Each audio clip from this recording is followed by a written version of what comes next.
చేసినవి మళ్ళీ ఎవరికి మా ఫ్రెండ్ విషయంలో ఒకసారి ఇట్లా అయిందంటే అయిందో లేదో తెలియదు కదా, అందుకని చెప్పే వాటిల్లో 90% నా జీవితంలో జరిగినవే చెప్తాను.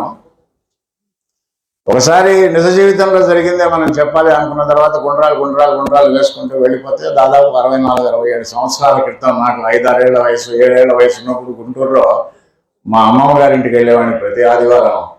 అలా ఒకసారి వెళ్ళినప్పుడు అక్కడ అందరూ కూర్చొని ఉంటే తాతయ్య అంటూ ఆయన మీద వెళ్ళిపోయాను, మామయ్య అత్తయ్య హాయ్ హాయ్ అంటూ అమ్మమ్మ ఏది అంటూ లోపల ఉందన్నాడు. లోపల వెళ్ళాను, పూజ గదిలో లేదు, వంటగదిలో లేదు.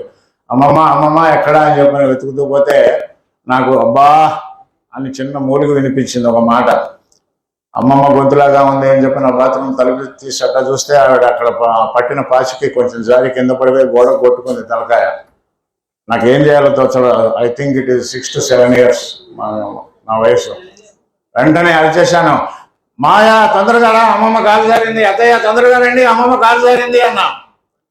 అంత బాధలో కూడా మా అమ్మమ్మ ఒరే గట్టిగా అరవలేకుండా మీ తాతయ్య వింటే ఆ బాధ్యం చేసుకుంటాడు అన్నది ఆవిడ. ఆ నానుడి నాకు అప్పటికి తెలియదు. సరే మొత్తానికి ఆవిడని తీసుకుని గుంటూరు జనరల్ హాస్పిటల్కి తీసుకుపోయాం. మరి ఆ రోజుల్లో ఇవి ఉన్నాయో లేదో తెలియదు, స్కానింగ్లు ఏవో ఎక్స్రేలు తీశాడు, అన్నీ చేసి ఇంటికి వచ్చాం. సాయంత్రం 6-7కి ఇంటికి వచ్చాం. మా తాతయ్య అడిగాడు, ఎరా పడుతా ఏమన్నారు డాక్టర్ అన్నాడు. ఏం లేదు తాతయ్య, అన్ని టెస్టులు అవి చేశారు, బ్రెయిన్కి ఏమీ లేదన్నారు, మందులు రాసిచ్చారు అన్నా. ఎంత అయిందిరా అన్నాడు. ఏమో మామయ్య ఒక 5,000 కడుతుంటే నేను చూశాను అన్నా. అరే కదా దాని బ్రెయిన్లో ఏమీ లేదని చెప్పడానికి 5,000 ఖర్చు పెట్టాలా? 50 ఏళ్ల బట్టి సంసారం చేస్తున్నాను. నన్ను అడిగితే నేను చెప్పేవాడిని కదా దాని బ్రెయిన్లో ఏమీ లేదని అన్నాడు. అది నేను గుర్తు తెచ్చుకున్న తర్వాత నాకు నవ్వు వచ్చింది అన్నమాట. ఇలా ఎన్నో రియల్ లైఫ్లో సంఘటనలు. గుంటూరులో మేము ఉండే ఇంటికి పక్కింట్లో ఆ ఓనర్ ఉండేవాడు కాదు. ప్రతి 2-3 సంవత్సరాలుగా ఒకళ్ళు కొత్తగా వచ్చి దిగుతూ ఉంటారు అద్దెకి. ఏదో రాత్రిపూట వ్యాన్ వస్తుంది, దిగింది. పొద్దున్నే మా నాన్న ఆఫీస్కి వెళ్ళిన తర్వాత మా అమ్మ నెమ్మదిగా గోడ దగ్గరికి చేరుతుంది, ఆవిడ వస్తుందేమో. ఆవిడ వచ్చిన తర్వాత అడిగే ఫస్ట్ మాట అంటే ఇది నేను ఒక 20 సంవత్సరాల పాటు చూశానండి. తమ్ముడు గారు ఎక్కడా చేసేది? ఆయన టీచర్ అండి, రాజమండ్రి నుంచి వచ్చాము, ఇక్కడ స్కూల్కి ట్రాన్స్ఫర్ చేశారు. మీ అన్నయ్య గారిదేమో బిజినెస్ అమ్మా, ప్రింటింగ్ ప్రెస్ ఉంది.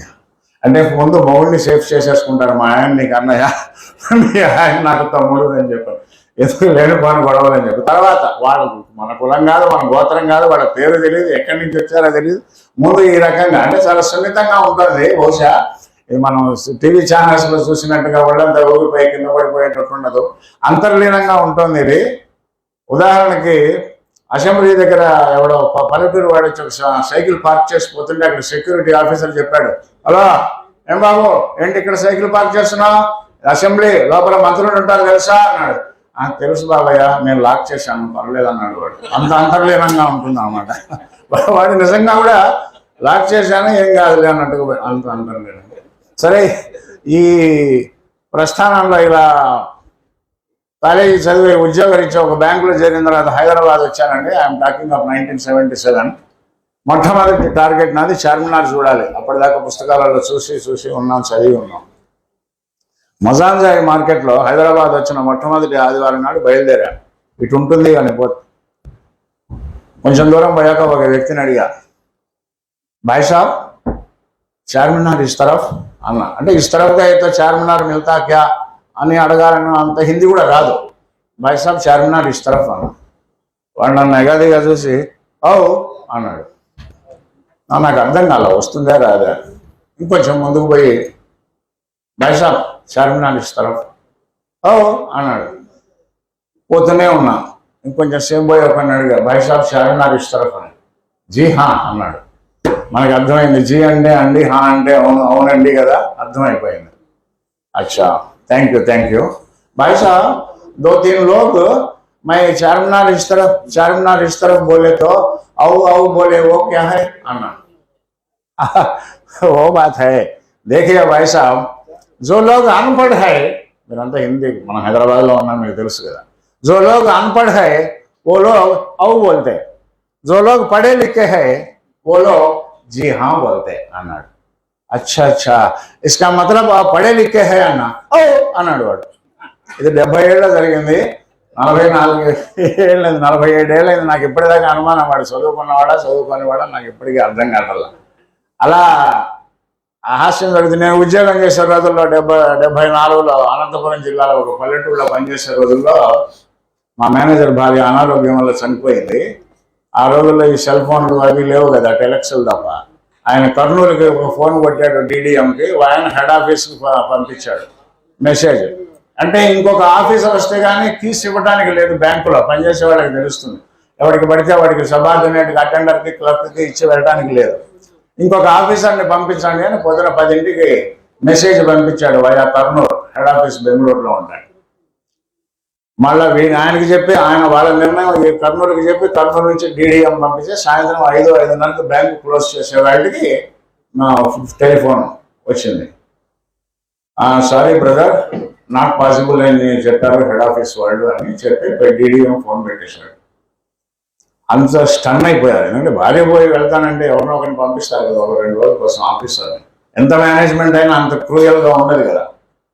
నాకు తెలుసు మా మేనేజ్మెంట్ కఠినంగానే, అంత కఠినం కాదని. సో మేనేజర్ని అడిగాను నేను, అసలు ఏమి ఇచ్చారు సార్ మీరు, మెసేజ్ కరెక్ట్గా ఇచ్చారా అని చెప్పి టెలిగ్రాము అన్నా. ఇచ్చానండి అని. ఏమి ఇచ్చాడు? Wife expired, send substitute immediately అన్నాడంట. అక్కడ కూర్చున్న వాడికి అలా అర్థమై నాకు పాసిబుల్ అని చెప్పి చెప్పాడు. అలా ఈ జోక్స్ అన్ని నాకు 99% ఇంటి దగ్గర తయారవుతాయండి. ఒక 28 ఏళ్ళు ఉద్యోగం చేసిన తర్వాత రిటైర్ అయ్యి ఇంట్లో కూర్చున్నాను. I'm talking of 2001. ఒకరోజు మా ఆవిడ సడన్గా వచ్చి ఏమండి మీరు అర్జెంట్గా ఒక సెల్ ఫోన్ కొనండి అన్నది. నాకెందుకే సెల్ ఫోన్, ఉద్యోగం సద్యోగం పంపలో కూర్చున్నాను కదా, నాకెందుకని. లేదు అట్లా కాదు, మీరు కొనాల్సిందే అని. ఎందుకే 3,000 రూపాయలు ఒక డెడ్ ఇన్వెస్ట్మెంట్ అవుతుంది, నేను కొనను అన్నా.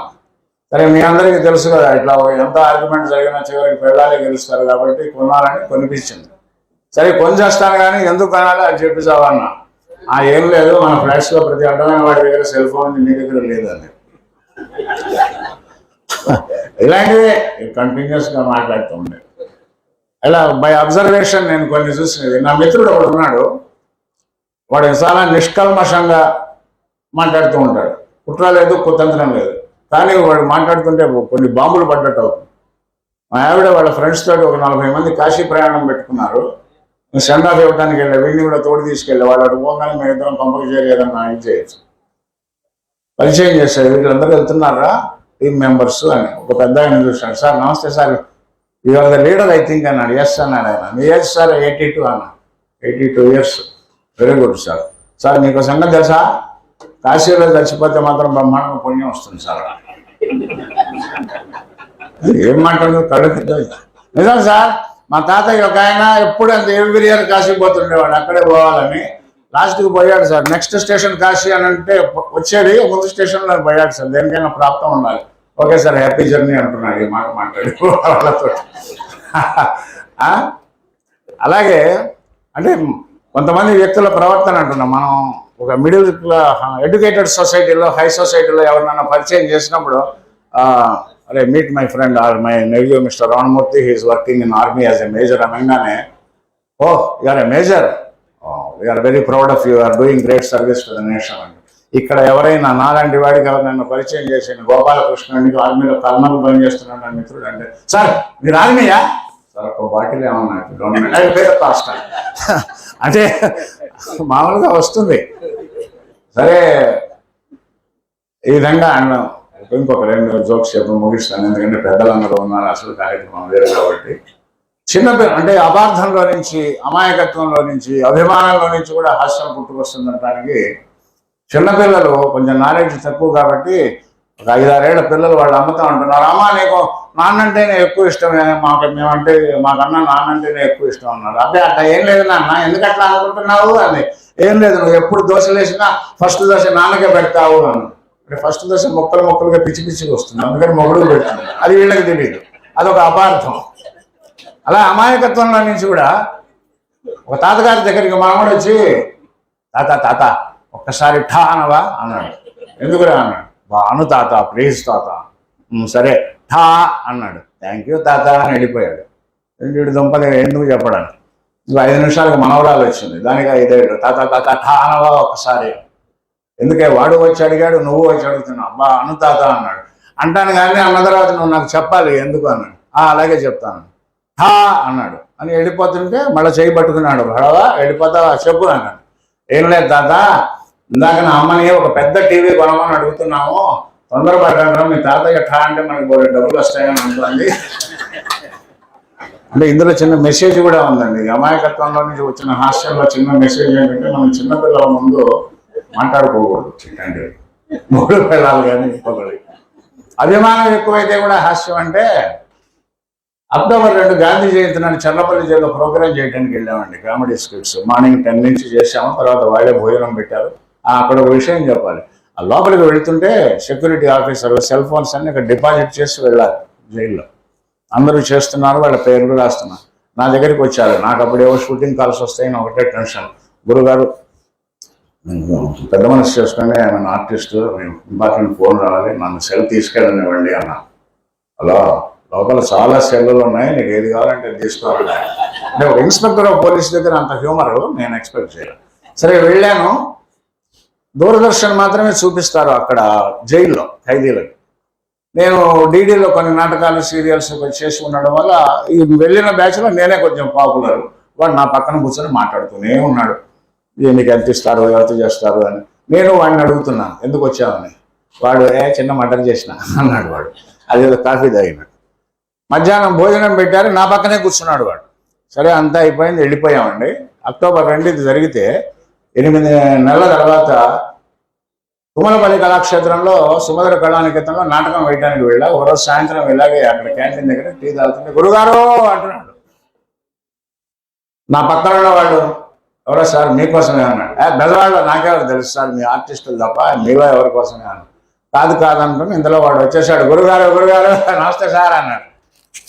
నమస్తే బ్రదర్, నేను గుర్తుపట్టలేదన్నా. అదేంటి సార్ మనం చల్లపల్లి జైల్లో కలిసాం కదా అన్నాడు. ఇంకా నా పక్కన ఉన్నవాడు నన్ను ఆట పట్టించడం, ఏంటి గురు మనం ఎందుకు ఈ కళ కూడా ఉందా, మండరా మానభంగమా చెప్పబా అని నన్ను అంతా ఏడిపించడం. ఇలా జరుగుతూ ఉంటుంది. ఇలా ఇట్లా అంటే విద్యావంతులు. నాకు ఈ రోజున అదృష్టం ఏంటంటే కొన్ని వందల ప్రోగ్రాములు చేసినప్పటికీ చాలా విద్యావంతులు, సంస్కారవంతులు, పెద్దలు ఉన్నారనమాట. అందులో ఉండే అంతర్లీనంగా ఉండేటువంటి హాస్యాన్ని గ్రహించి నవ్వుతున్నారు. ఇది కొన్ని చోట్ల పొరబడుతుంది. అది I'm very happy for that. ఇంకోటి కూడా నేను రవీంద్ర అబ్జర్వేషన్లో వచ్చేది చెప్తున్నాను. రవీంద్ర భారతిలో ఒక నాటకాల పోటీలు జరుగుతుంటే ఆయన చెప్తున్నాడు అనమాట మైకబెట్టు.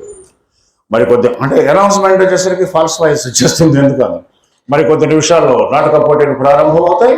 దయచేసి మీ సెల్ ఫోన్లని స్విచ్ ఆఫ్ చేయవలసిందిగా కోరుతున్నాము, లేదా అట్లీస్ట్ సైలెంట్ మోడ్లో.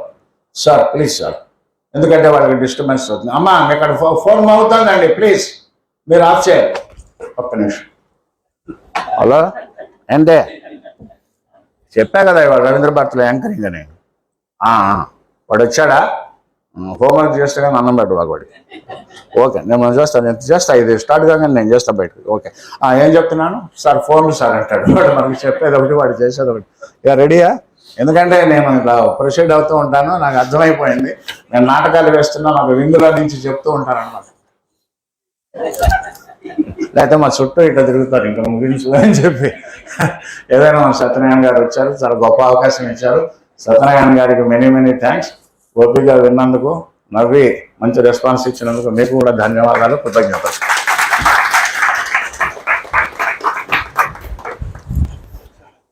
చలపతి గారికి ధన్యవాదాలు.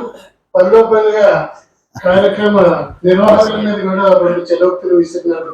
తప్ప